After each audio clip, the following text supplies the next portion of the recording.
დენიელი არის 5 წლის, 3 წლის ასაკში მას დაუსვეს დიაგნოზი აუტისტური სპექტრის აშლა. ეს იყო ჩვენთვის ძალიან დიდი შოკი. ვერ შევამჩნიე, იმიტომ რომ იყო პირველი შვილი, იყო აბსოლუტურად კონტაქტური, კომუნიკაბელური, ჰქონდა ძალიან ისეთი ადეკვატური ქცევები, მაგრამ 3 წლის ასაკში იმდენად ცუდი ქცევა წამოვიდა, ვერ გვაგებინებდა რაღაც კონკრეტულ რაღაცებს, რაც ჭირდებოდა და უნდოდა და ამის გამო ნერვიულობდა, მერე ტანტრუნები წამოვიდა, ანუ ძირს გაწოლა ფართხალი და უკვე მივხვდი, რომ აქ სპეციალისტის ჩარევა იყო საჭირო, იმიტომ რომ ვეღარ უმკლავდებოდი ფიზიკურად.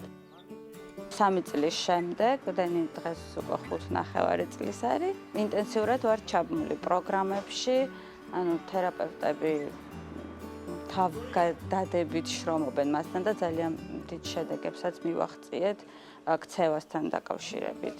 კონტაქტში არ შემოდიოდა, უჭირდა თვალით კონტაქტის, სულ სადღაც იყურებოდა.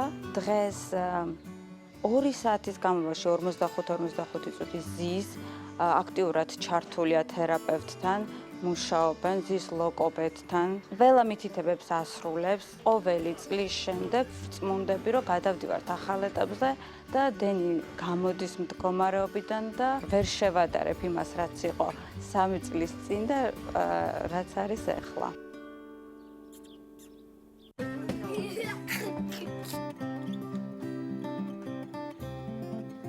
სულ ვიკვლევდით კიდე რაში შეიძლება ჩავხტოთ ბავშვი, რომ უფრო მეტად დავეხმაროთ და გამოვიყვანოთ ამ მდგომარეობიდან. და ერთხელაც სრულიად შემთხვევით წავაწყდი ესეთ სტატიას, სადაც იყო აღნიშნული ხეროვან უჯრედებით აუტისტური სპექტრის მკურნალობასთან დაკავშირებული და ვნახე ვიდეო რგოლები ბავშვები გადანერგვამდე და მესამე ეტაპის შემდეგ ეს იყო როგორც არ ვიცი პროიტყვიან ხოლმე ცადა დედამიწა. ძალიან დამაინტერესა, მქონდა შესაძლებლობა, რა თქმა უნდა, რომ ჩვენც გაგვეკეთებინა ეს გადანერგვა. დენის უჯრედები ჩვენ უკვე შენახული ჰქონდა. გავიარეთ რამდენიმე გასაუბრება სპეციალისტებთან გადანერგვასთან დაკავშირებით. რა თქმა უნდა, ეს იყო კიდევ უდიდესი შანსი, რომ კიდევ უფრო მეტად დავხმარებოდი დენის.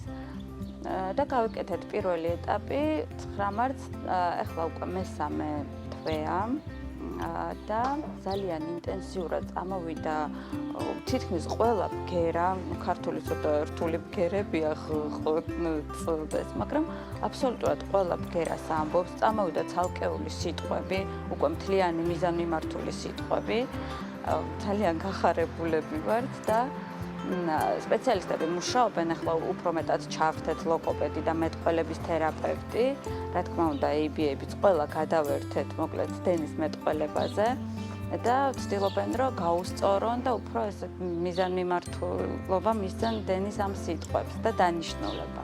მე ძალიან დიდი მოლოდინები მაქვს და ძალიან ოპტიმისტურად ვარ განწყობილი, რომ მეორე ეტაპზე უფრო მეტ შედეგს მივიღებთ და მესამეზე იმედია უკვე არა მე მოგცემთ ინტერვიუს, არამედ პირდაპირ დენისთან მოხვალთ ინტერვიუს ასაღებად.